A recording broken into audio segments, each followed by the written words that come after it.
Hello and welcome to another video. It is the beginning of the year and I thought I would chat about something I've seen talked about quite a lot on social media lately. A lot of people are posting YouTube videos and posts on social media saying how much I knitted in 2024. And a lot of people are saying, how do people manage to knit so much? How do they fit in so much knitting? So I thought I would chat about it today. So I hope you enjoyed today's video. If you're new here, my name is Anniken. I design knitting patterns and teach knitting workshops online and in person, and I sell yarn through my website yarnaddict.co.uk. If you like this video, please give it a thumbs up, and if you haven't subscribed yet, please consider subscribing. If you're new here, say hello in the comments. It's lovely to have you here, and if you're a returning viewer, it's lovely to have you here as well. I really appreciate all your support. So a lot of people get a lot of knitting done. A lot of people get very little knitting done. I've talked about this in videos before. Some people get very upset about how much knitting other people get done.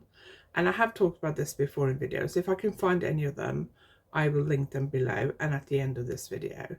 But I thought I would chat about it today because it's the beginning of the year and a lot of people are posting how much I knitted in 2024 videos on YouTube or post on social media. And I had also planned to do one of those videos. My problem is because I design a lot for magazines, I can't actually share everything I knitted in 2024 because some of it hasn't been published yet. And also, I don't always remember by the end of the year what I knitted and what my sample knitters knitted. So I don't want to like accidentally claim to have knitted something they knitted. So I was thinking about maybe just doing like a what I knitted for myself type video, because I do knit a lot more for myself now than I used to. I didn't have time to film it before I had to leave for this emergency trip to Norway at the end of December. So I think by the time I get back and get time to film it, we're going to be at the end of January, so I probably won't bother filming it, I don't think. If you'd like to see that kind of video, let me know. A lot of people get very upset when they see how much other people knit. So I've seen these comments before, and I've seen a lot of it in the last couple of weeks on various social media, on Reddit. Why do people knit so much? How do people manage to fit this in? There are a few things to think about. So one, if it's your job, you're going to be doing more knitting because it's your job. Two, what is your lifestyle like? What responsibilities do you have? If I had young children, I would not be knitting as much as I do. My kids are now adults, so they don't live at home anymore. My oldest is 30 this year, so they're not living at home anymore. It's just me and my husband and our dog. There is my husband works from home most of the time, and he does quite a big chunk of the housework now. Because I have back problems and we used to have a cleaner, which we don't anymore. He has to do most of the housework because I just can't do it. And if I did, I wouldn't be able to do what I do as a knitting designer and teacher. And my life would be a lot more miserable because I would be in a lot of pain. So he has to do a lot of the housework just because of my limitations. So I do have quite a lot of time to knit. But if you have seen my How Much I Knit in a Week videos, you know that sometimes I think I knit a lot more than I actually do. So even though I do knit a lot every day, sometimes I don't knit as much every day as I think I do. So you have to look at your lifestyle, and you work in a full-time job, 9 to 5 or whatever, equivalent to a full-time job. You're going to have less time to work compared to somebody who's maybe retired. Do you have responsibilities either for young children, elderly relatives? At the moment, I've been in Norway for just over 2 weeks. And looking after my dad and visiting my mum in she was in hospital after breaking her hip for 6 days, and then she was transferred to a local care home where she's been for a week and 3 days or something now. So when she was in the hospital, I had to drive 45 minutes each way, plus we'd spend like an hour or two there, and I had to do all the grocery shopping, all the housework, all the cooking. So I was not knitting a lot compared to when I was here in November and I was on like a holiday, when I did knit quite a lot. In November I was knitting a pink version of this sweater that I've been knitting while I've been here now, and I knitted the whole sweater in 2 weeks. First week I didn't knit a lot because my daughter was there with me, so we were out and about a lot. But the second week it was just me and my parents, and I knitted a lot more. This sweater, I had knitted the top to the underarms before I got here, and I am still on the first sleeve. I'm about, I don't know, that much into the first sleeve. So and I've been here for over 2 weeks now. 2 weeks, and it was 2 weeks yesterday since I arrived.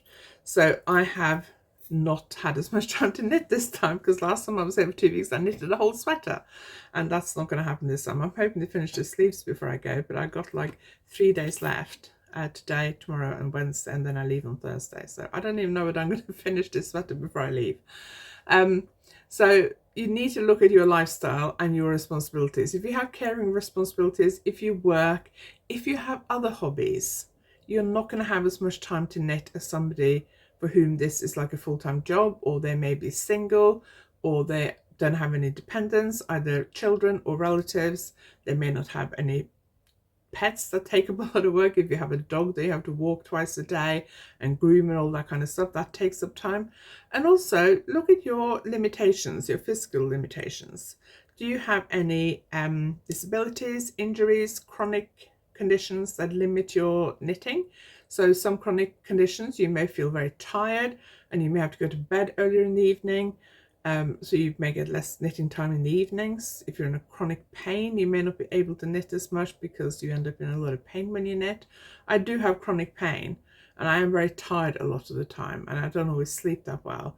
But at home, in the chair I normally sit in to knit, the pain doesn't affect my knitting that much. Unless I'm knitting something like stranded colour work all the time, then I can knit less. But if most knitting I can do without it increasing my pain a lot, as long as I'm sitting in my comfy chair at home.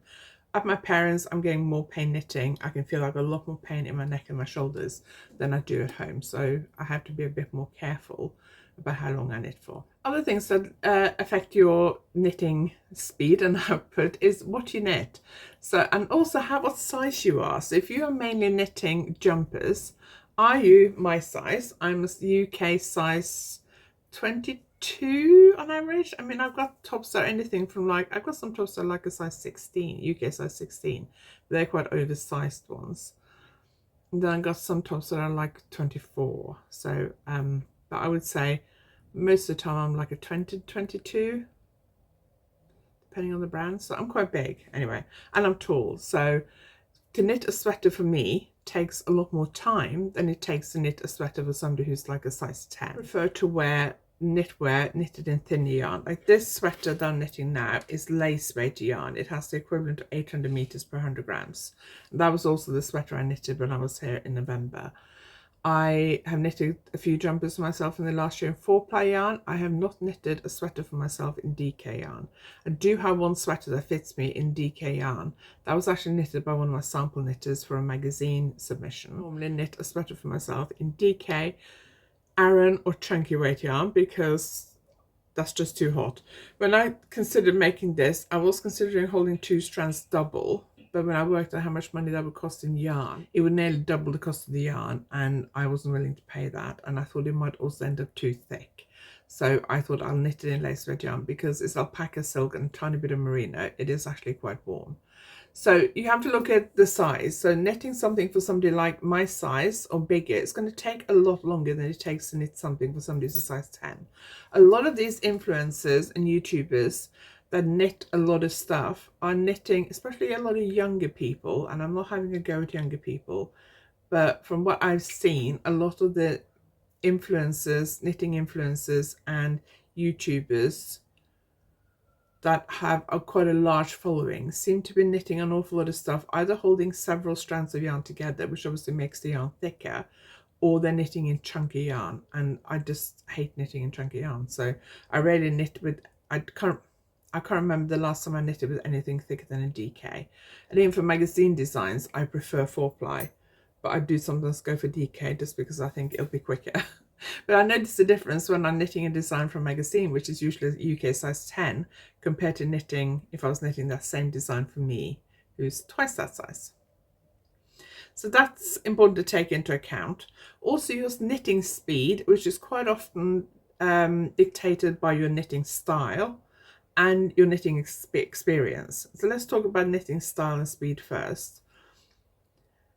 Whatever style of knitting you knit, you can knit fast, because I've seen English style knitters who knit incredibly fast. I've seen continental style knitters, including myself, who knit incredibly fast. I frequently get comments in public and on here about how fast I knit. So, and there are English style knitters who knit incredibly fast. There are combination knitters who knit very fast. There are people who just come up with their own style of knitting and knit incredibly fast. I've also seen, but also probably the slowest knitters I've ever seen have been English style knitters. I think continental style knitters, even when you're a beginner, you tend to be quicker than a beginner English style knitter because the movements are much more efficient and smaller. So if the movements are smaller, it's going to be quicker. If you hold the needles and you have to take your hand off the needle to throw the yarn, that's going to take much more time compared to somebody who's just moving the needles around here. That's obvious, but I'm not having a go at English style knitting because I've been accused of that before. I know English style knitters who knit very fast, so, and I don't think speed really matters. The main thing is that you enjoy your knitting. If you want to knit faster, I do have a video where I give some tips on how to knit faster, whichever style of knitting you do. So I will link that below this video and maybe at the end if I remember. So there are some tips there for how you can speed up your knitting regardless of how you knit. But some of that comes down to experience. Some of that comes down to just natural talent, quite frankly, and some of that comes down to honing your skills. So if you want to knit faster, you have to look at how you knit, analyze how you knit, and think, how can I make this faster? So if you're an English style knitter and you take your hand off the needle to throw, can you learn just to flick the yarn like that? Which I can't do, the like throwing, but I have to take my hand off the needle and move my whole hand, which is why I don't do English style knitting when I knit for myself. I only do it when I have to demonstrate things. But if you're an English style knitter, you can just like flick your finger like that. That's going to be a lot quicker because you're doing less movements compared to that. So your knitting style does make a difference. If you're a continental knitter, especially the knit stitch is very quick, even if you're slow. So that is going to be quick. Everyone enjoy continental style knitting, and it takes time to learn it. You'll be sacrificing a bit of speed as you're learning it. So that's important to bear in mind as well. Learning any new skill takes time and persistence and regular practice before you get good at it. So that's important to bear in mind as well. But if you're interested in learning continental style knitting, I do have an online course which you can find on my website, YarnAddict.co.uk. Your experience matters. So if you are knitting something that's a brand new technique to you, that's obviously going to take you longer. So for example, lace knitting, I've done loads of that. I can knit lace fairly quickly. Even if there's a lot of patterning, I can knit it quite quickly. And I also make sure, I prefer lace patterns that have like a plain row in between. So I only do the lace patterning on every other row. Brioche knitting, I'm getting quite quick at now because I've done that for quite a while. Stranded colour work, I am slower at because I have to look at my knitting more to make sure I'm knitting with the right colour, and also I also have to look at my chart to make sure I'm knitting with the right colour. So I am slower at that than I am at lace knitting and brioche knitting, I think.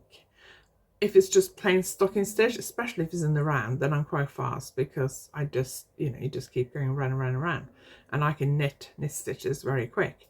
If I have to do back and forth, I'm slower because I'm slower purling than I am knitting, even though I'm also purl quite fast, but not as fast as I knit. So you have to look at your experience. If you're tackling a pattern that is completely new to you, new stitch patterns that you've never done before, new techniques, new ways of knitting, maybe it's in the round from the top down, which you've never done before, it's going to take longer because you're also learning as you go. So that's important as well to keep in mind. Are you knitting stuff that's just stocking stitch? Are you knitting stuff that has complex stitch patterns?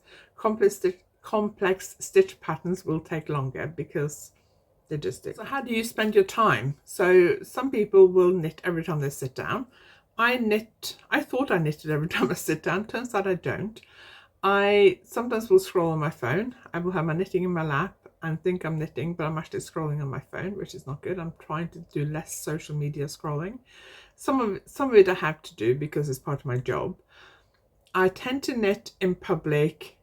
If we go out on the weekend, for example, with my husband and we go to a coffee shop, I will usually take my knitting with me.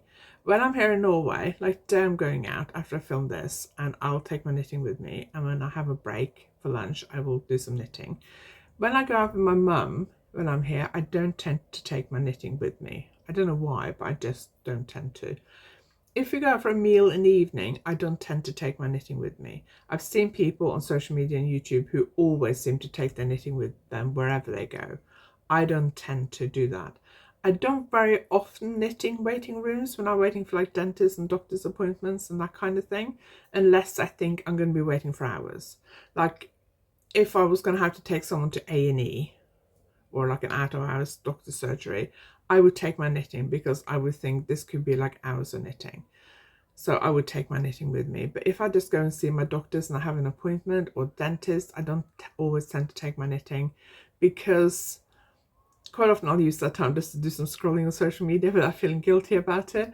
But also, if you knit and then suddenly you get called in, you have to like shove it back in your bag quickly because you don't want to be like, hang on, I just got to finish this needle or I just got to put my knitting away. You want to be like ready when they call you to like jump up and go. So I don't always knit then. I do quite often take my knitting with me in the car if I'm not driving and knit. Depends on where we're going. If we're going locally where we live, I don't because the roads are quite windy. If we're going on the motorway up country, then I usually will do, but I'm not driving.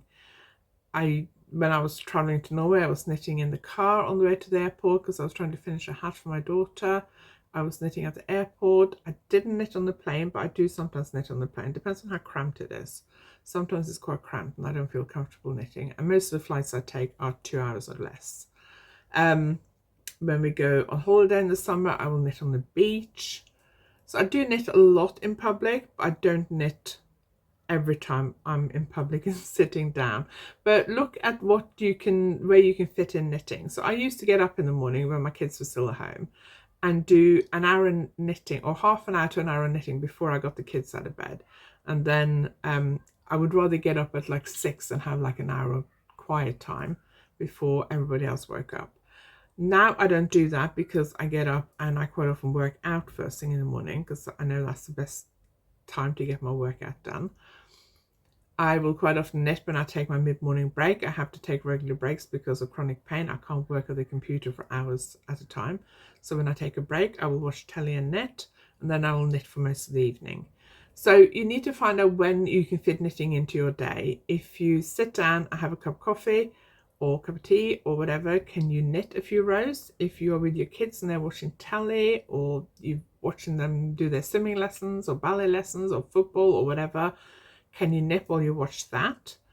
Can you knit if you're commuting to work? Can you knit on public transport? Can you knit in your lunch break? I used to knit in my lunch break in the last office job I had, which was in my 20s. And I used to get funny looks because people used to tell me I knitted the wrong way because I knitted continental. So look at how you can fit knitting into your lifestyle. I've been doing a lot of visiting my mum this week at the hospital and at the care home. She's hopefully coming home tomorrow, I hope.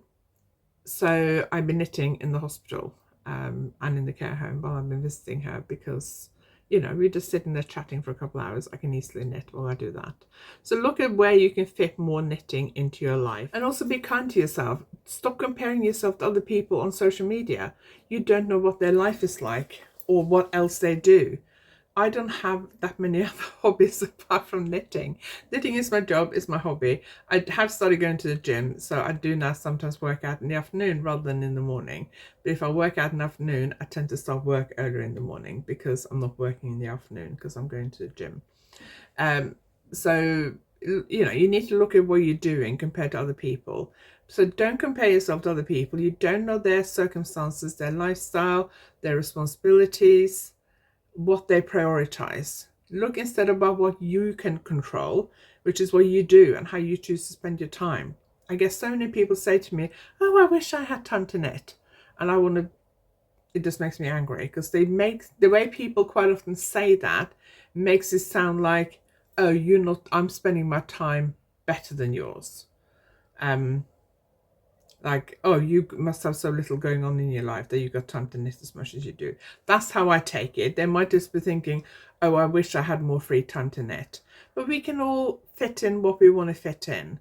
I have things that I want to do that I keep saying I haven't got time to do that. I know if I really wanted to do that, I could fit it into my day.